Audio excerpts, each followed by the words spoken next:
हैदराबाद में अवां खे अपडेट कंदा हलूं त कोरोना विगे वधीक 3 मरीज़ फौत पिया आहिनि। गुज़िरियल 24 कलाकनि दौरान कोरोना जा 192 नवां केस ज़ाहिर थिया आहिनि। हैदराबाद में आकारी केसिस की शरह 18% रही है, जॾहिं त कोरोना के फाल केसिस जो अंग 648 थी वियो आहे।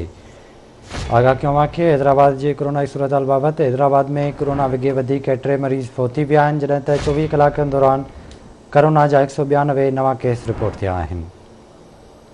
तफ़सील मालूम कंदासीं हैदराबाद में सीनियर रिपोर्टर इरफान अली बुगियो खां। जी इरफान, कहिड़ा अपडेट्स आहिनि? ये हैदराबाद में गुज़िरियल 24 कलाकनि दौरान कोरोना विगे वधीक 3 मरीज़ फौत थी विया आहिनि, जंहिं बाद मजमूई फौतुनि जो जेको अंग आहे उहो 324 थी वियो आहे।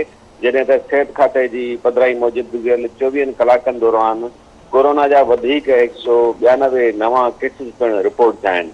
जॾहिं त सिहत खाते जी पधिराई मूजिबि कोरोना जे हकारी केस जी जेका शरह आहे गुज़िरियल 24 कलाकनि दौरान उहा 18% रिकॉर्ड थी आहे।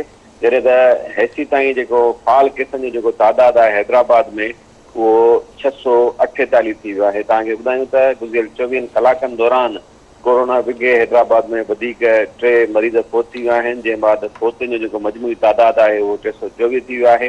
जॾहिं त गुज़िरियल 24 कलाकनि दौरान कोरोना जा वधीक 192 नवां केसिस पिणु रिपोर्ट थिया आहिनि ऐं गुज़िरियल 24 कलाकनि दौरान हैदराबाद में कोरोना जे हाकारी केसिस जी जेका शरह आहे उहा 18% रिकॉर्ड थी आहे। जी ठीक है इरफान, बड़ी मेहरबानी अमान जी तफ़सील खां आगाह करण लाइ।